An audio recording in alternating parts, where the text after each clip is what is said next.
Okay, so you've probably seen the name Watt on a light bulb, right? Well, here's a fun fact. The guy it's named after, James Watt, didn't actually invent the light bulb. No, he did something way bigger. He perfected the engine that basically powered the entire modern world. So today, we're going to get into how one single brilliant idea could literally kick off a revolution. So let's start with a big question. How do you power a revolution? And I'm not talking about a political one with flags and protests. I mean an industrial one. A revolution that completely changes how we make things, build our cities, and, well, how we live.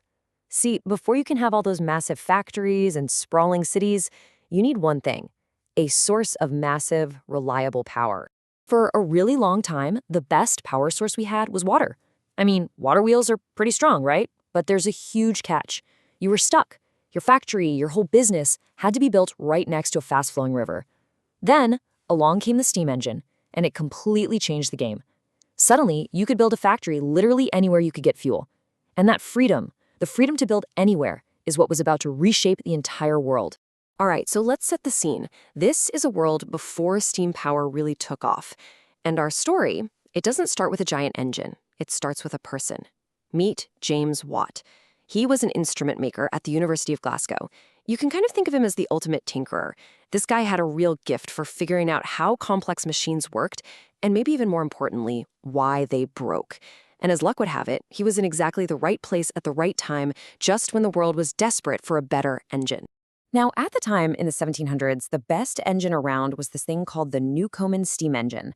And honestly, it was kind of a clumsy giant.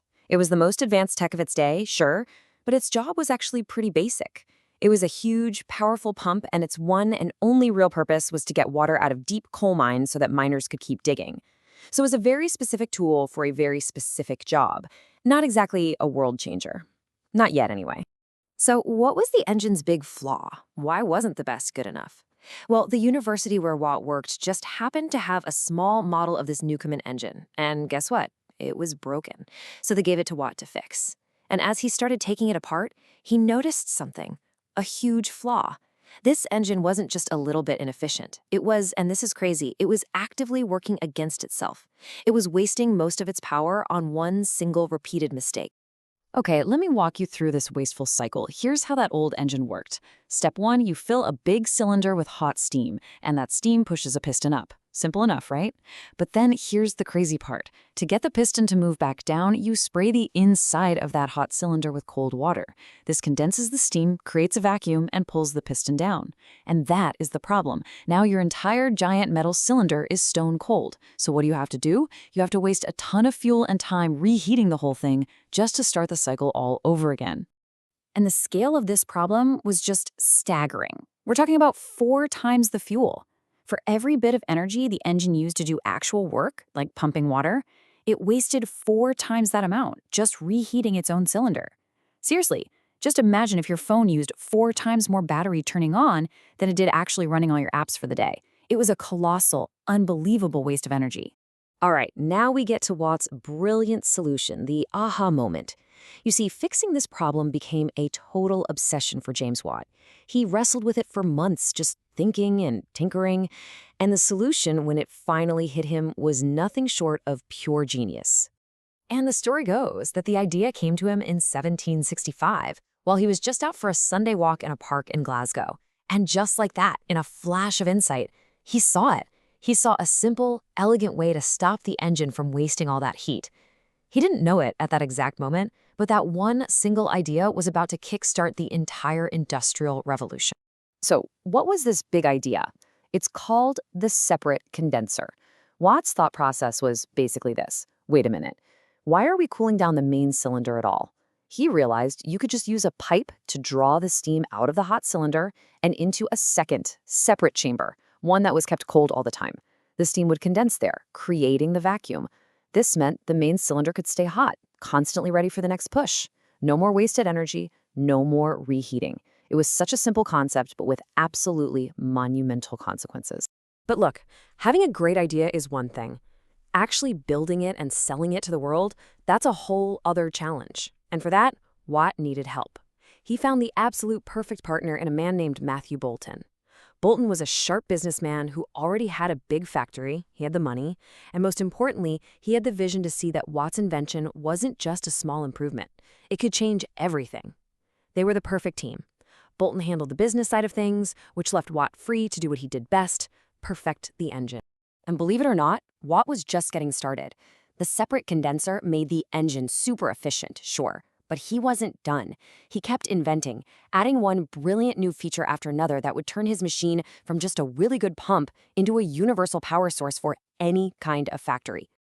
So first on his list, the engine still just made a simple up and down pumping motion. That's great for a pump, but not so useful for much else. He needed to turn that into a circular, spinning motion. To do that, he invented this really clever system called the sun and planet gear. It basically converted that up and down action into a spinning motion. And why does that matter? Well, now his engine could turn wheels, drive belts, and power literally any machine a factory owner could dream up. Okay, next problem, speed control. If the engine ran too fast, it could tear itself apart or destroy the expensive machines it was connected to. So Watt invented something called the centrifugal governor. It sounds complicated, but the idea is pure physics genius. It's basically two weighted balls that spin. The faster the engine goes, the more these balls fly outwards, and that motion partially closes the steam valve, which automatically slows the engine down. If it slows too much, the balls drop and the valve opens more. It was, for all intents and purposes, a brain for the machine, keeping it at a perfectly steady pace. So at this point, Watt has an amazing machine. It's powerful, it can do all sorts of work, and it's reliable. But now he's got a brand new problem, and it's not an engineering one. It's a marketing one.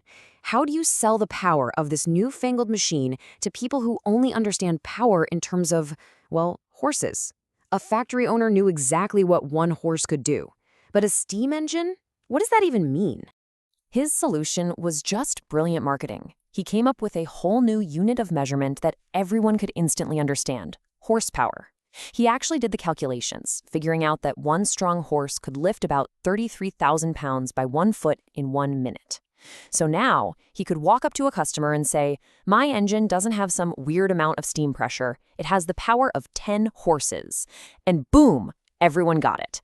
It's so good we literally still use the term horsepower for our cars today. So with all these incredible innovations, the Bolton and Watt steam engine was finally ready for prime time.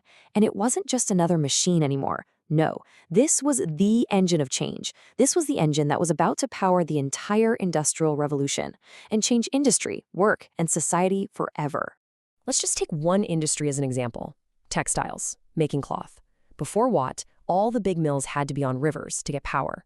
With his steam engine, you could build a massive factory anywhere you wanted, right in the middle of a city like Manchester, for instance. And this led to an absolute explosion in mass production. Suddenly, clothing that used to be a luxury item became cheap enough for almost everyone to afford, and cities just blew up in size. And this incredible new power source wasn't just stuck in factories. Now, Watt himself mostly focused on engines that stayed in one place, but his designs and his principles laid the groundwork for the steam locomotive and the steam ship. Think about that for a second. For the first time in human history, travel didn't depend on the wind in your sails or the muscle of a horse. The entire world started to feel smaller, as trains and ships connected everything and everyone faster than anyone had ever imagined. So let's talk about the legacy of this incredible inventor. How should we remember James Watt? Well, his legacy is literally all around us. It's in the foundations of our factories, in the history of our transportation, and even in the very words we still use to talk about power. I think this quote really sums it up perfectly. He proved that a single person with a good idea and a lot of hard work can change history. And that's so true.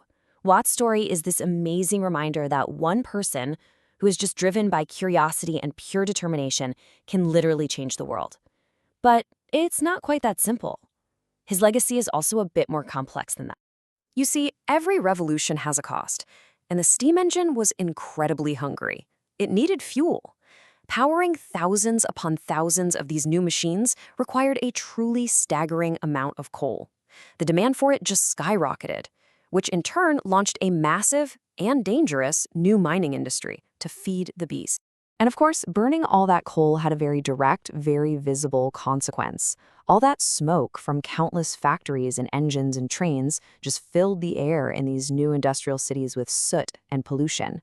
This was the very beginning of the modern environmental problems that we are still dealing with today. a direct consequence of this amazing new industrial age. Which brings us right back to a final, really important question. There's no doubt that James Watt's engine brought incredible progress, a ton of wealth, and so much opportunity to the world, but it also came at a huge cost to our environment. So his story really forces us to ask a question that we are still grappling with right now. Innovation absolutely powers progress, but what is its price?